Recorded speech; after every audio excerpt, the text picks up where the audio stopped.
重生回到极热末日前3天，继妹第一时间抢走了那块曾让我活得风生水起的制冷玉佩。上一世极热末世降临，全球80%的人被活活热死，她眼红我靠着玉佩成了女王。这一世，她把那个只能生火的破铜炉扔给我，恶毒地笑道：“姐，这次该轮到我当女王了，你就抱着那个破炉子等死吧。”看着她如获至宝的样子，我差点没忍住笑出声。我默默收起那个铜炉，那是上古神器九阳神火罩。他只知道极热地狱恐怖，却不知道那只是3天假象。真正的末日是紧随其后能冻碎灵魂的绝对极寒。当天地被冰雪覆盖时，他那块只能制冷的玉佩只会加速他的死亡，而我手里的破铜炉将是这冰河世纪里唯一的太阳。姐，上辈子你当了那么久的女王，这次该轮到我了吧？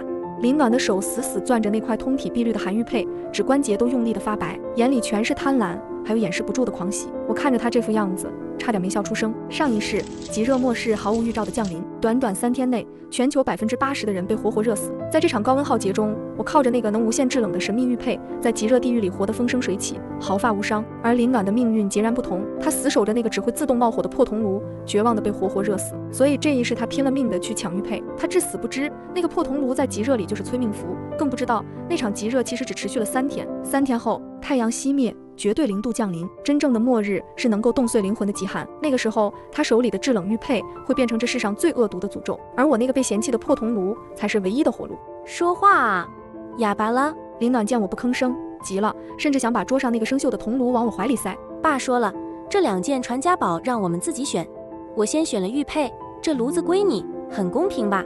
父亲坐在红木沙发上，手里盘着核桃，眼皮都没抬一下。双双，你是姐姐，要让着妹妹。既然暖暖喜欢玉佩，你就拿炉子吧。偏心偏的理直气壮，我深吸一口气，装作不甘心的样子，伸手去够玉佩。不行，我是长女，玉佩应该。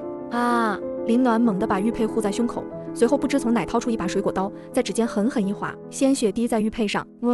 寒气瞬间爆发，屋里的温度降了好几度。他得逞了。哎呀，姐，不好意思，滴血认主了，现在他是我的了。林暖笑得花枝乱颤，眼神里满是挑衅。我颓废地垂下手，默默抱起了那个破铜炉。行，是你自己选的。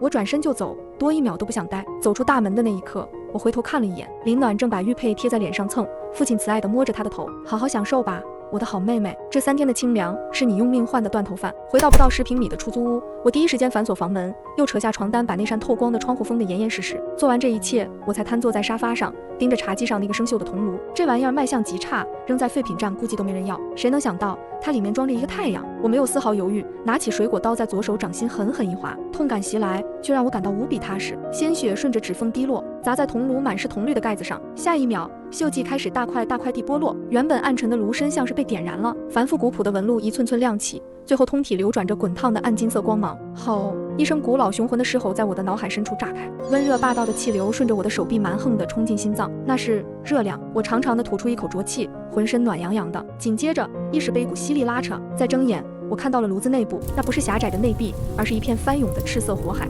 火海中央，一只巴掌大的小狮子正蜷成一团呼呼大睡，它通体赤红，毛发像是一簇簇跳动的火苗，鼻孔里偶尔喷出2颗火星子，看起来奶凶奶凶的。这就是赤焰狮，上古神兽，成年后张口能吞日月，自身就是一个移动的热源。现在虽然只是个幼崽，但对于即将到来的冰河世纪，它比10座核电站都管用。一行淡蓝色的面板突兀地悬浮在虚空。宿主林霜，神器九阳神火罩1级，需吞噬火源升级。半生兽，赤焰狮休眠期，可唤醒。末日倒计时71小时55分。灾难预警：极热阶段3天，极寒阶段永恒。看到永恒2个字，我嘴角忍不住上扬。只有我知道，那将是一个怎样的地狱。意识回归现实，我立刻掏出手机查看余额，5万2，这是我工作3年的全部积蓄。要在3天内打造一个能抵御零下100度低温的安全屋，这点钱连3牙缝都不够。我冷笑一声，打开手机里的各种借贷 app， 额度全拉满，不看利息，不看期限，都要末世了。征信就是个笑话。半小时后，卡里多了80万。我没急着买水买粮，那是林暖那种蠢货才会干的事。我打开同城采购网，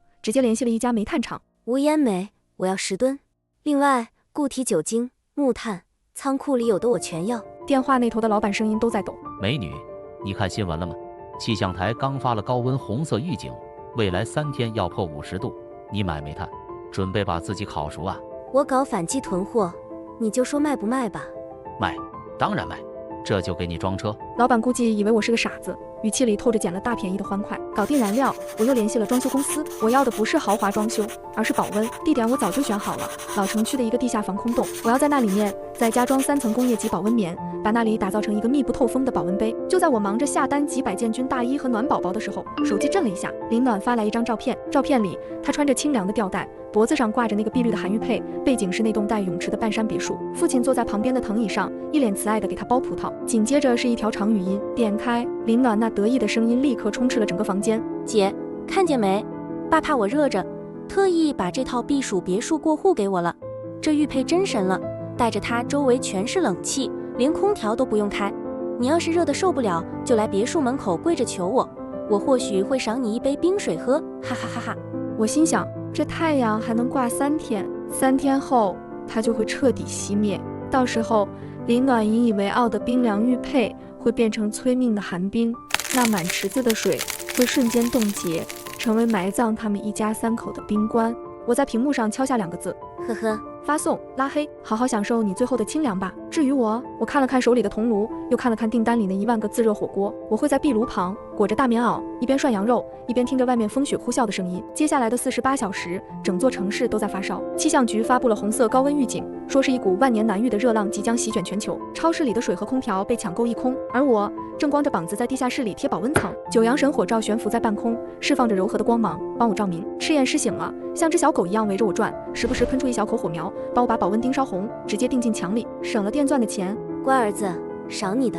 我随手扔进炉子里一块无烟煤，火焰瞬间腾起，赤焰师欢快地跳进去打滚，体型肉眼可见的大了一圈。这时手机在旁边嗡嗡震个不停，家族群的消息快把屏幕炸了。林暖正在直播他的商业帝国，视频里他包下了一个巨大的冷库，里面堆满了工业冰块，制冷机组轰隆隆作响。家人们，末日预言是真的，未来会热死很多人。家人们看见没？这就是实力。新闻都说了未来会持续高温，我有韩玉佩护体，还有这一仓库的冰，别说50度，就是太阳掉下来我都不怕。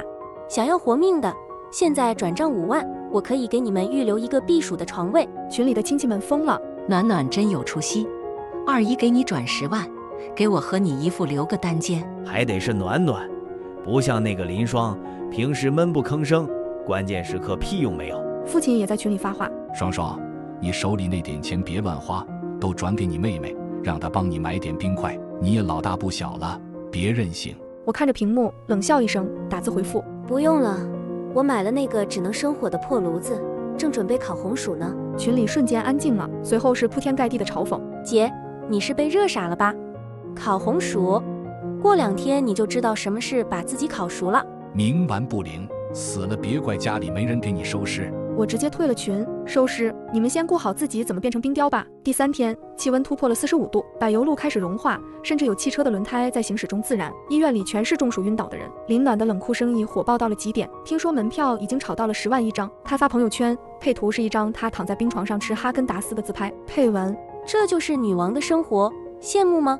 我点了个赞，评论：趁现在多吃点，以后想吃还没机会了。林暖秒回：酸鸡。我关掉手机，看了一眼墙上的温度计，地下室里只有20度。9阳神火罩不仅仅是热源，它还能吸收热量转化为能量。外面的高温对别人是灾难，对他来说是自助餐。我盘腿坐在神炉旁，按照脑海中浮现的功法开始修炼，吸纳热能，淬炼肉身。每吸一口气，肺腑里都像着了火一样痛，但吐出来的浊气却带着黑渣。我的皮肤变得更加紧致，力量也在暴涨。赤焰师趴在我膝盖上，舒服地打着呼噜。时间1分1秒过去，72小时倒计时归零。原本赤红的天空突然变了颜色，不是黑，而是一种诡异的惨白，像是死人的眼白。下午3点，太阳还在天上挂着，但光芒却像被什么东西吞噬了一样，失去了温度。气温开始断崖式下跌，50度、40度、30度，外面的人欢呼雀跃。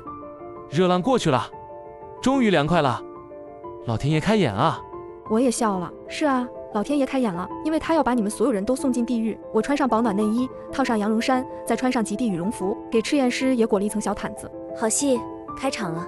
不到2个小时，气温跌破了0度，街上那些穿短袖短裤狂欢的人脸上的笑一下子僵住了。风变了，不再是热浪，而是像刀子一样的寒风，刮在脸上生疼。天空飘起了雪花，一开始是小雪，转眼间就变成了鹅毛大雪，黑色的大雪，每一片雪花里都蕴含着极致的阴寒之气。晚上8点，气温降至零下20度，电力系统崩溃了，全城陷入一片黑暗，只有我的地下室里九阳神火罩散发着温暖的金光。我煮了一锅麻辣火锅，毛肚在红油里翻滚，香气扑鼻。手机突然狂震，是那个被我退掉的家族群，父亲又把我拉进去了。群里一片鬼哭狼嚎。怎么回事？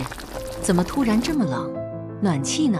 空调怎么不制热了？我的车门冻住了，打不开，救命啊！林暖发了一条语音，声音哆哆嗦嗦，背景里全是牙齿打颤的声音。爸，冷库的大门冻住了，我们也出不去。他的冷库为了保温效果好，做了全密封处理，而且就在几个小时前，为了维持里面的低温，他把所有的制冷机组都开到了最大。现在断电了，机器停了，但别忘了，他手里还有那块韩愈配，那玩意儿可是被动触发的神器，只要周围有热量，它就会疯狂吸走，释放寒气。以前是宝贝，现在就是个高功率的冰箱压缩机，还关不掉。我在群里发了一张火锅的照片，热气腾腾的牛肉，翻滚的红油，旁边还有半杯红酒，配文：哎呀，这破炉子火力太旺了，吃得我一身汗，得开窗透透气。群里死寂了1秒，然后彻底炸了。林爽，你那个炉子能取暖？快给爸爸送过来，我要冻死了。双双啊，二姨以前最疼你了，你不能见死不救啊！我家就在你附近，快来接我。姐，我错了，把炉子给我，我的玉佩给你，我都给你。我夹起一块毛肚，蘸了蘸油碟，放进嘴里，真香，慢悠悠的打字。玉佩，那个能制冷的宝贝，我可无福消受。妹妹，你是女王，女王就该住在冰箱里保鲜。林暖尖叫着发语音：林霜，你个贱人，你想害死我吗？我是你亲妹妹，爸，你快骂她啊！父亲的声音听起来已经有些模糊了。逆女，把炉子拿来，不然你怎么？我冷笑着回复：断绝父女关系，还是把遗产都给林暖，省省吧。看看窗外，这世道谁手里有火谁就是爹。我不光不救，还要看着你们一点点变成冰棍。对了，林暖，记得抱紧你的玉佩，听说那玩意儿能冻住青春，让你死的时候都美美的。说完，我再次退群、拉黑、关机。世界清静了，只有火锅咕嘟咕嘟的声音。外面的温度还在降，零下30度、零下40度，街上已经听不到惨叫声了，因为人都冻僵了。那些在林暖冷库里避暑的100多号人，此刻应该正在经历人生中最绝望的时刻。不仅外面冷，里面有个韩愈配源源不断的制造冷气，那是真正的冰棺。第二天清晨，气温零下50度，整个城市被冰封。我摸了摸吃验师的脑袋，你说他们现在是不是很后悔没穿羽绒服去避暑？试验师嗷呜一声，咬了一口牛肉。高楼大厦挂满了冰冷，如同是一座座巨大的墓碑。我透过各种监控摄像头观察外面的情况，林暖的冷库外聚集了一群想进去取暖的人，结果还没把门砸开，就全都冻死在门口，保持着挥舞锤子的姿势，形成了一座诡异的冰雕群像。突然，地下室的厚重铁门被人砸响了，咚咚咚，声音沉闷却透着一股疯狂。我皱眉，这个地方很隐蔽，除了中介和我，没人知道。难道是？我走到门口，透过猫眼往外看，一张惨白、扭曲、眉毛上结满白霜的脸贴在猫眼上，是林暖。她没死，不仅没死，她身上裹着不知道从哪扒下来的好几层衣服，最外面还披着一床带着血迹的棉被，而她手里依然死死攥着那块韩愈配，但那玉佩此刻不再是碧绿色，而是变成了诡异的暗红色。她难道是在吸血？姐，开门！我知道你在里面，我闻到火锅味了，让我进去，我把玉佩给你，我把命给你。我没动，他是怎么从那个冰棺里逃出来的？父亲呢？就在这时，林暖身后晃晃悠悠走过来一个人影，也是裹着破烂的棉被，手里提着一把还在滴血的消防斧。是父亲，但他只有一只眼睛了，另一只眼眶空荡荡的，血早就冻成了红色的冰碴。暖，别求他。父亲的声音透着一股冷静，直接砸开了，杀了他，抢炉子，吃了他的肉也能暖和。我瞳孔猛地一缩，吃肉，看来在那个冰棺里发生了一些我无法想象的惨烈事情。这父女俩已经不是人了，是恶鬼。砸，用力砸！父亲挥起消防斧，狠狠劈在铁门上，火星四溅。但这可是我特意加固过的防爆门，里面还灌了铅，哪是那么容易劈开的？林暖也没闲着，他拿着一块石头拼命敲击门缝。林霜，你出来！你个自私的杂种！我们在外面受苦，你在里面吃香喝辣，你不怕遭天谴吗？我站在门后，手里端着一杯热茶，语气平淡。天谴？外面这天气就是天谴，不过是老天爷谴你们这些蠢货。至于自私，当初抢玉佩的时候，你们可是很大方的。门外，父亲喘着粗气，斧头一下下劈砍，震得门框都在掉灰。别废话了，等老子进去，把你的皮剥下来做围脖。他的语气里全是暴虐。我把赤焰师叫了过来，这小家伙经过一晚上的火焰喂养，已经长到了藏獒那么大，浑身燃烧着实质般的烈焰，嘴里的獠牙泛着金光。儿子，准备干活了。我把手按在门把手上，既然你们找死，那就别怪我送你们一程。但我没有立刻开门，因为我在监控里看到了更有趣的一幕。在他们身后不远处，雪堆动了，几个原本以为是尸体的人影爬了起来，那是之前的邻居，还有那几个势利的亲戚，二姨、大伯，他们也没死绝，但都缺胳膊少腿的，显然是经历了残酷的互动。他们闻到了这里的动静，也闻到了活人的气息。那是老林和暖暖，他们还有力气砸门，肯定吃了东西。二姨咽了口唾沫，虽然唾沫早就冻住了。吃了它们就能活。你看，这就是末世，没有亲情，只有蛋白质和热量。我松开门把手，退后一步。好戏要升级了。父亲还在疯狂砸门，根本没注意身后。林暖倒是警觉一点，他回头看了一眼，瞬间尖叫起来：“爸，后面大伯他们来了！”父亲猛地回头，独眼圆睁：“大哥，你们想干什么？”大伯咧嘴一笑，露出满嘴黑血：“老二啊，借点肉，不，借点力气。”没等父亲反应过来，几个人就扑了上去，没有废话，直接开咬。这根本不是打架，是狩猎啊！滚开！我是你弟弟，咬的就是你，谁让你平时那么抠门？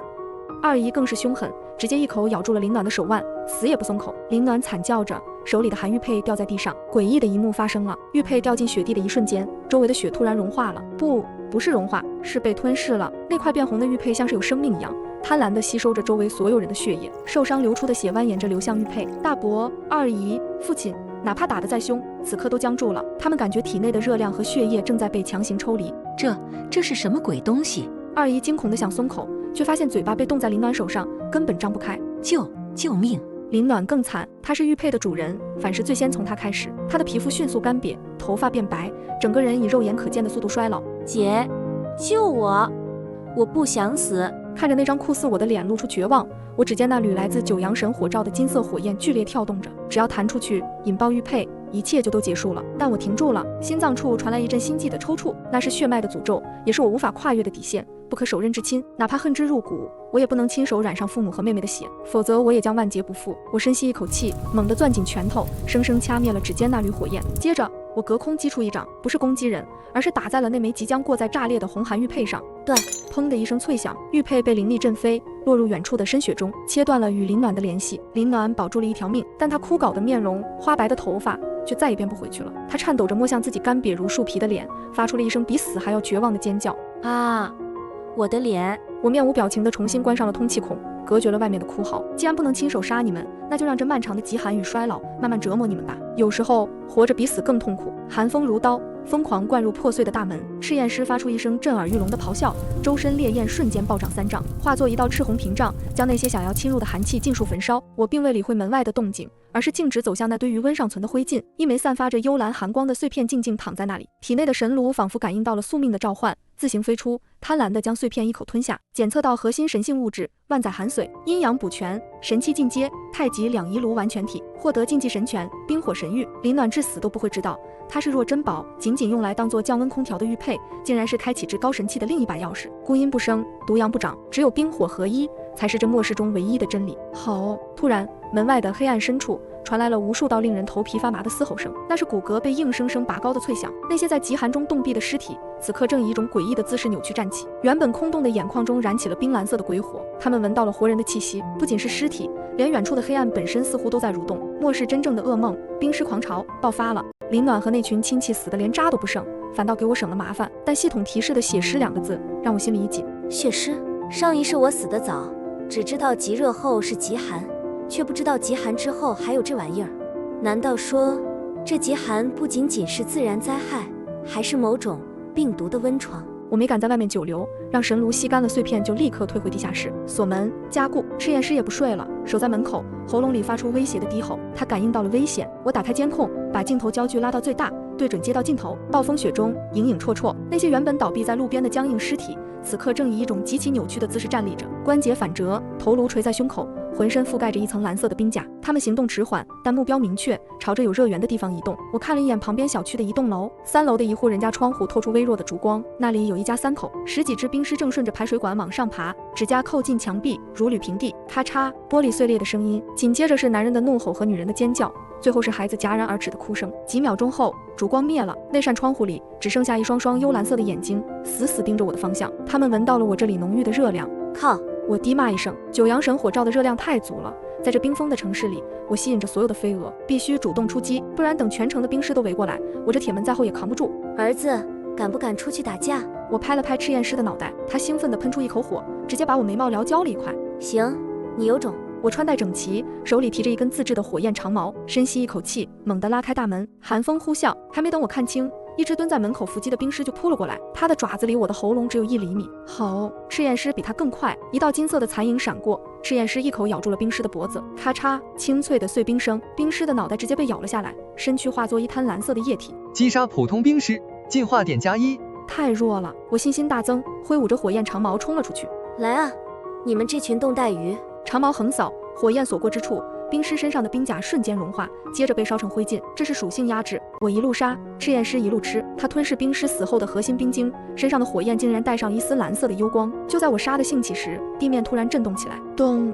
咚咚，沉重的脚步声。街道尽头走来一个巨大的身影，足有3米高，浑身挂满了被冻住的汽车门板，手里拖着一根路灯杆。这是一只变异的巨型冰狮。警告：遭遇一阶精英怪巨力冰狮，胜率预估30%。只有30%，我心里一凉。那怪物看到我，发出一声类似火车的汽笛声，抡起路灯杆就砸了过来，速度极快。躲开！我扑向一旁，滚进雪堆。轰！刚才站立的地方被砸出一个大坑，柏油路面像饼干一样碎裂，碎石飞溅，划破了我的脸颊。好强的力量！这玩意儿要是砸在堡垒上，几下就能给我家拆了。好，赤焰师扑上去咬他的腿，结果只崩掉了几块冰碴，反而被那怪物一脚踢飞，重重撞在墙上，呜咽着爬不起来。儿子，我怒火中烧，那是我的半生兽，我的家人。恐惧瞬间被愤怒取代，我死死盯着那只怪物，脑海中疯狂运转神炉的功法，阴阳两仪，冰火同源。既然我有了冰的能力，为什么要一直用火硬抗？我伸出左手，对准怪物，体内的能量疯狂抽取。给我冻住！不是让它冷，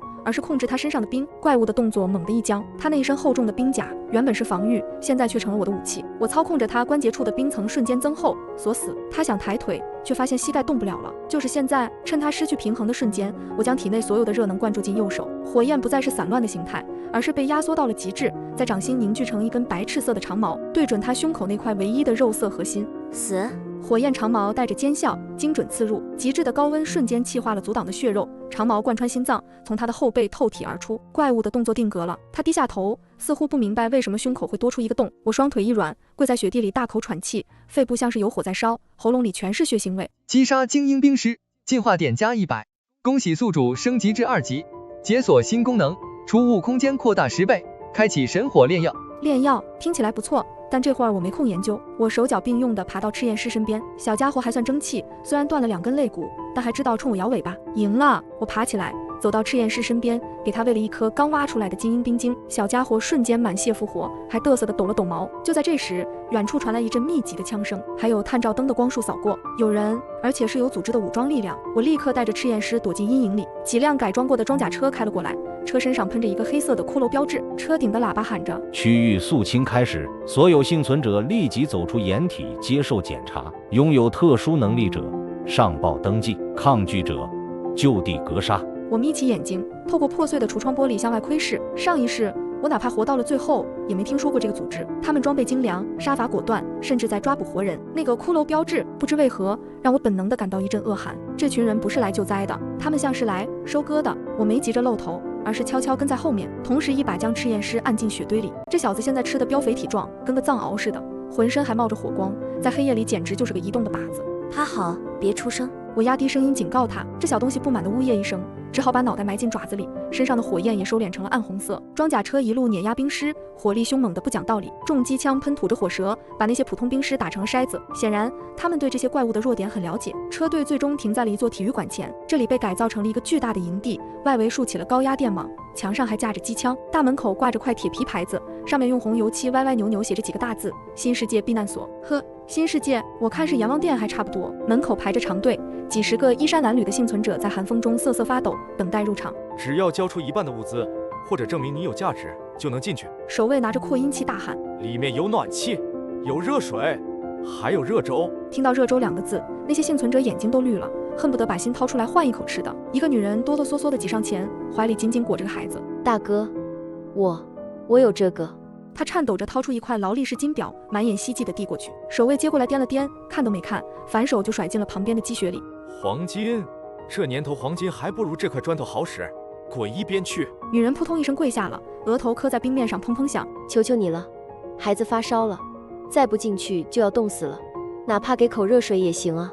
守卫不耐烦了，抬起枪托，对着女人的脑袋就是一下，鲜血染红了雪地，没人敢出声，也没人敢扶，这就是末世的规矩，人命还没这地上的雪值钱。我眯起眼，手指下意识地摩挲着袖口里滚烫的神炉纹路，这哪里是避难所，分明是奴隶营。但我现在孤身一人，硬闯肯定不行。我有神炉，不缺吃穿，本可以一走了之，但我看到了一个人，在守卫的队伍里站着一个熟悉的身影，那是我的前男友张浩。上一世极热刚开始，这孙子为了抢我手里最后半瓶水，把我狠狠推出去挡太阳，自己溜之大吉。没想到啊，这祸害命还挺硬，居然混成了这里的小头目，而且看样子还混成了个小头目，穿着厚实的皮大衣，手里拿着枪，一脸嚣张。这祸害命还挺硬，居然混成了这里的小头目。既然老天爷把仇人送到眼皮子底下了，我要是再走，那得多不给面子。我按住躁动的赤焰师，嘴角扯出一个冷笑。本来只想当个过客，既然你在，那这地方高低得给他扬了。儿子，咱们进去加个餐。复仇的火焰在我心里燃烧，既然碰上了，如果不送他下去见林暖，那我这重生也太憋屈了。然后我故意把羽绒服弄脏，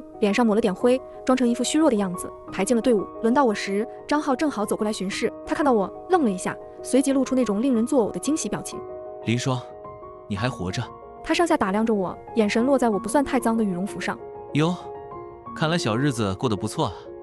怎么，一个人？我装作害怕的点头。浩哥，救救我！张浩笑了，笑得很猥琐。他搂住我的肩膀，对守卫说：“这也是个老熟人，不用检查了，直接送到我房间去。”守卫暧昧地笑了笑。浩哥艳福不浅啊。我低着头，掩饰住眼底的杀意。张浩啊，张浩，你以为你是猎人，其实你只是猎物。进了营地，我才发现这里的等级制度有多森严。体育馆的看台是底层人住的，几百人挤在一起取暖，臭气熏天；而 VIP 包厢则是头目们的住所，烧着炭火，还有女人伺候。张浩把我带进一间包厢，里面很暖和，桌上甚至还摆着半瓶红酒和一盘午餐肉。他锁上门，把枪往桌上一拍，也不装了。林霜，本来以为你死了，没想到还能送上门来。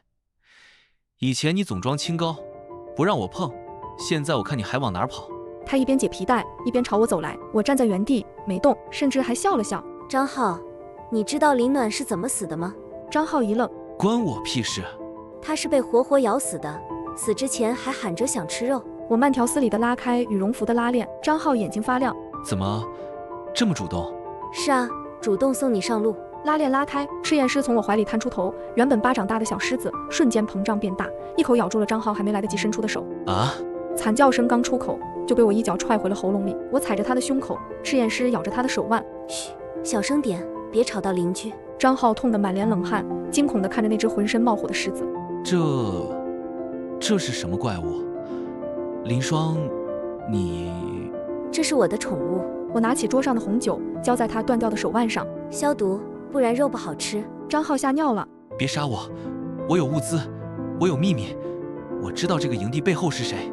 哦，我停下动作，说来听听。张浩哆哆嗦嗦地说：“这个营地的老大根本不是人，他是个怪物，他能操控尸体，他在养尸，这些幸存者都是他的饲料。”我心里一惊，养尸？难道这不仅仅是末世求生，还是一场人为的养蛊游戏？就在这时，包厢的门突然被一股巨力撞开，一股腥臭的寒风灌了进来。张浩，你在乱说什么呢？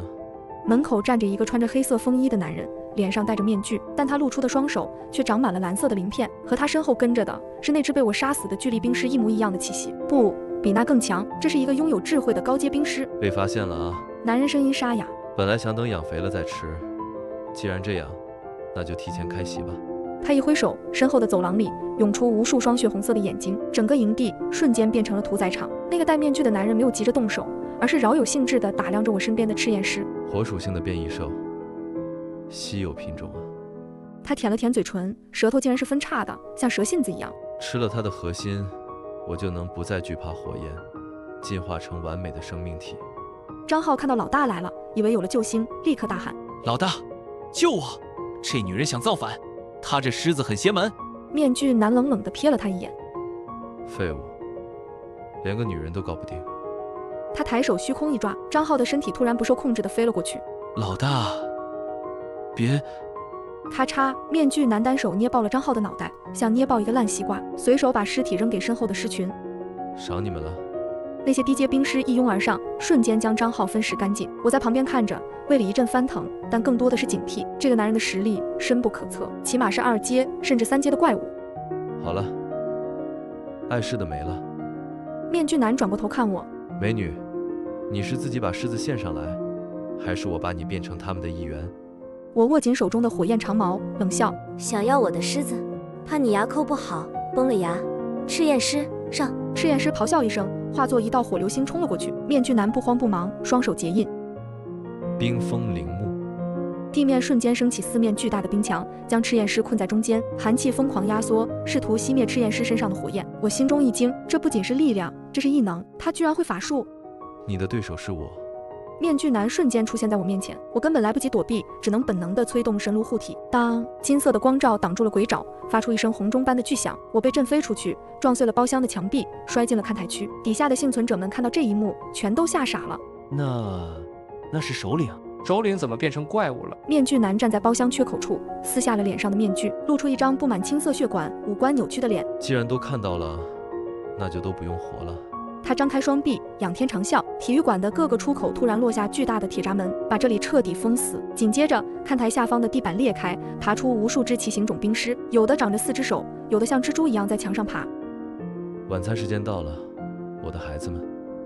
尖叫声、哭喊声瞬间响彻整个体育馆。这是一场有预谋的屠杀，他把这些人骗进来，养着，就是为了这一刻的进食来冲击更高阶位。疯子！我爬起来，抹掉嘴角的血。这种局面，如果不拼命，今天真要交代在这里。神炉，给我烧！我不再保留实力，将体内所有的能量全部注入九阳神火罩。神炉从我眉心飞出，迎风暴涨，化作一个直径10米的巨大火罩，悬浮在体育馆上空。九阳真火，焚尽八荒！轰！金色的火焰如瀑布般倾泻而下，那些低阶兵师沾到真火，连惨叫都来不及，直接气化。幸存者们虽然觉得热，但神炉的火焰似乎能识别敌我，并没有伤害他们，反而烧断了铁闸门的锁链。门开了，快跑啊！有人大喊，人群疯狂向出口涌去。面具男看到自己的手下被屠戮，大怒：找死！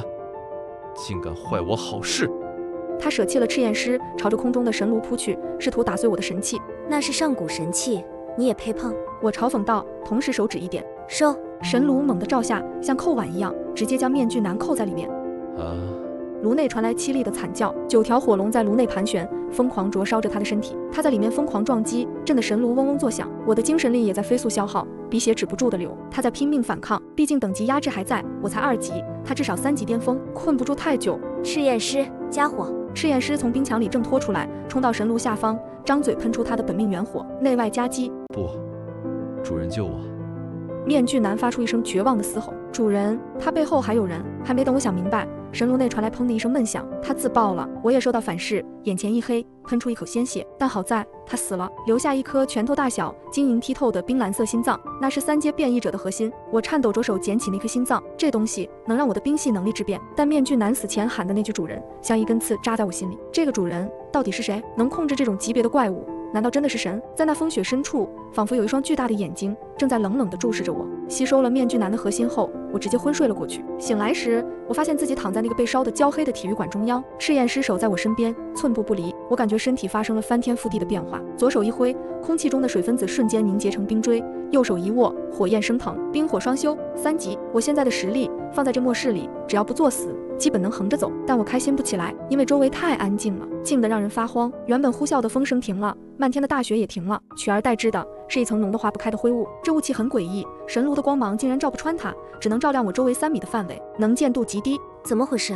我带着赤焰狮走出体育馆，街道上空无一人，连冰狮都不见了。突然，雾气里传来一阵嬉笑声：“姐姐，抓迷藏呀！你找不到我。”那是林暖的声音。我猛地回头，身后空空如也。林霜，你为什么不救爸爸？爸爸好冷啊！左边又传来了父亲的声音。我握紧火焰长矛，冷喝：“装神弄鬼，滚出来！”雾气翻涌，慢慢凝聚成几个人影。林暖、父亲、张浩，甚至还有上一世被我连累死的同事。他们浑身是血，脸色惨白，就那么静静地站在雾里看着我。姐，你好狠的心啊！林暖一步步走近，他的脸开始溃烂，露出下面的白骨。你明明有能力救我们，为什么要看着我们死？你就是个杀人犯！他的声音直刺我的脑海，引起一阵剧痛。系统警告狂闪！警告！遭遇精神类怪物雾魔，正在遭受精神攻击，理智值下降中。原来是这玩意儿，雾魔，末世后期才会出现的恐怖生物，它没有实体，专门吞噬人的恐惧和愧疚，制造幻觉让人自杀。愧疚？我看着逼近的林暖，突然笑了。如果是别人，我也许还会稍微难过那么1秒，但对你，我只后悔上一世没能亲手杀了你。我眼神瞬间变得冰冷，心中那一丝因为幻觉产生的波动荡然无存，取而代之的是绝对的杀意。给我散！我将神炉高高记起，不仅仅是物理火焰，我还注入了刚觉醒的精神之火。轰！金色的火焰呈环状向四周扩散，那些幻影在火焰中扭曲尖叫。不，这不可能！你为什么没有心魔？雾气中传来一个尖锐的非人的惨叫声。因为老娘问心无愧。我一步踏出，火焰长矛精准地刺入雾气最浓郁的一点，扑哧，周围的灰雾瞬间消散，阳光重新洒落下来，地上掉落了一块灰色的晶石。击杀雾魔，获得精神力晶石。我捡起晶石，正准备离开，突然地面剧烈震动起来，不是地震，是从地底深处传来的震动。刚才雾魔幻化出的父亲并没有消失，而是变成了一团黑色的气体，钻进了地下的裂缝里。紧接着，那个裂缝里传来了一声苍老而熟悉的叹息。双双，看来这一关你也过了。这声音不是幻觉，是真的父亲的声音，但他不是死了吗？谁？我对着裂缝大喊。下来吧，孩子。那声音带着一种高高在上的威严。来见证这个世界的真相，来见见你真正的父亲。裂缝缓缓扩大，露出一条通往地底深处的石阶，石阶两旁点着长明灯，一股古老腐朽却又强大到令人颤抖的气息扑面而来。赤焰师炸毛了，死死咬住我的裤脚，不让我过去。他在恐惧。我深吸一口气，真相就在下面。如果我不去，这辈子可能都活得不明不白。那个面具男口中的主人，那个操控一切的幕后黑手，如果是父亲，那一切都说得通了。为什么会有2件神器传家宝？为什么他偏心却又要把我们养大？别怕，我抱起赤焰师，不管是神是鬼，咱们去掀了他的老巢。我迈步走下了石阶，这一去便是最后的终局。石阶很长，仿佛通向地狱，越往下走，温度竟然越高，不是那种温暖，而是燥热，空气中弥漫着硫磺和血腥味。走了大概半小时，眼前豁然开朗，这是一个巨大的地下溶洞，穹顶上镶嵌着无数发光的萤石，照得如同白昼。而最让我震惊的是溶洞中央的景象，那是一个巨大的血池，直径足有100米，里面翻滚着粘稠的鲜血，血池上方悬浮着成千上万具尸体，有的穿着现代衣服，有的穿着古代长袍，他们被一根根红色的丝线吊着，像提线木偶一样。而在这些尸体的正中央坐着一个人，他穿着一身黑色的龙袍，头发披散，盘坐在虚空中。那是父亲，但他又不是父亲。那张脸虽然和父亲一模一样，但气质完全不同。如果说以前的父亲是个市侩的偏心老头，那眼前这个人就是一尊视众生为蝼蚁的魔神。你来了。他缓缓睁开眼，瞳孔竟然是金色的树瞳，没有眼白。自我介绍一下，你可以叫我林祖，或者长生者。我握紧神炉，冷声问：这到底是怎么回事？林祖笑了，笑声震得血池翻涌。你以为末日是天灾？不，这是我每隔300年发动一次的收割。他指了指头顶的尸体。这些人都是我的子孙后代，也是我的药引。我活了3000年，肉身早已腐朽。为了长生，我布下了这个天地阴阳大阵。极热是为了炼阳，极寒是为了炼阴，而你们就是在这阴阳熔炉里挣扎的蛊虫。我只觉得浑身发冷，比在零下100度还要冷。原来所有的灾难，所有人的死亡，只是为了给他炼丹。连林暖，连我，都是他养的猪。那你为什么给我神炉，给林暖玉佩？林祖手指一勾，一块破碎的玉佩碎片飞到他手中。阴阳神器本就是阵眼，我需要2个血脉至亲，分别吸收极致的阴和极致的阳。等到你们成长到顶点，再将你们吞噬，阴阳合一，我就能炼成9转不灭金身，飞升成神。本来林暖那个蠢货应该死在极寒里，化为阴灵，可惜他太废物了，还没成型就被你杀了。不过没关系。他贪婪地看着我。你很完美，你不仅吸收了神炉的阳气，还融合了玉佩的阴气，你就是我苦苦等待了3000年的完美大药。愤怒压过了恐惧，我浑身颤抖，嘶声怒吼：我是你女儿，我是这一世唯一的血脉。女儿，这2个字仿佛是什么好笑的笑话。林祖发出一阵怪笑，他不屑地挥了挥衣袖，那神情就像是在挥去一只恼人的苍蝇。孩子，你太天真了。他缓缓向我逼近，每一步都踏在我的心跳上。在这漫长的3000年岁月里，我用不同的身份生过几万个孩子。所谓的血脉亲情，对我来说就像这指甲盖一样。他举起手，看着自己发黑的指甲，剪了还会长，长了再剪便是。你会心疼你的指甲吗？好了，别做无谓的挣扎，乖乖过来，融进老祖的身体里，助我成神，这是你几辈子修来的荣幸。轰！话音未落，他身后的血池骤然沸腾，腥臭的血浪翻涌，无数根粗壮的红色触手破水而出，它们带着粘稠的液体，如同几百条巨蟒同时扑食，铺天盖地向我卷来。我被那恐怖的威压定在原地，眼看就要被触手吞没。然而就在这一瞬间，我体内的阴阳二气疯狂对撞，丹田处传来一声脆响。我死死盯着林祖手中的那块玉佩碎片，突然意识到了一件被他忽略的致命细节：如果我是容器，如果这玉佩是阵眼，既然我现在融合了阴阳二气，那是不是意味着在这个大阵里，我才是真正的钥匙？我猛地抬起头，迎着那漫天触手，露出一抹决绝的冷笑。老东西，你想吃我？我没有后退，反而迎着血池冲了上去，双手猛地结出一个从未学过，却在此刻福至心灵的印记。那就看看到底是谁吃谁，荣幸你大爷！我彻底暴怒，管你活了3000年还是3万年，想拿我炼药，那就看你牙扣够不够硬，别崩了一嘴碎牙还要喊疼。去他妈的血脉，去他妈的老祖，这就是个老不死的变态！赤焰师合体！我大喝一声，赤焰师发出一声震天咆哮，身体化作一道流光撞入我的体内，同时九阳神火罩解体，化作一身金红色的战甲覆盖我全身。轰！我的头发变成了火焰，双眼喷射出蓝光，我的气息瞬间暴涨，直接冲破4级壁垒，硬生生顶到了5级门槛。哦，有点意思。林祖挑了挑眉，那双金色树瞳里终于多了一丝兴致，像是在看一只学会了直立行走的蚂蚁。哟，这小猫养得挺肥，正好，这味药引子我收了。触手袭来，我手中凝聚出一把40米长的冰火巨剑，给我斩！一剑挥出，红色的触手被齐刷刷斩断，掉进血池里化作黑烟。我背后张开一对火焰双翼，直接冲向空中的林祖。老东西，今天我就送你真升天！狂暴！林祖终于站了起来，他单手一压，整个地下空间的重力瞬间增加了100倍，我感觉像是一座山压在背上，冲锋的势头戛然而止，整个人重重地摔在地上，砸出一个大坑。这就是实力的差距，他是活了3000年的怪物，我只是个刚觉醒几天的蛊虫。蝼蚁终究是蝼蚁。林祖顺移到我面前，一脚踩在我的胸口，咔嚓，胸骨碎裂的声音。把神性和精血交出来吧。他弯下腰，枯瘦的手抓向我的天灵盖。就在这一瞬间，我笑了，嘴里全是血，但我笑得很开心。老东西，你听说过自爆吗？林祖脸色一变，你要干什么？你不是要阴阳合一吗？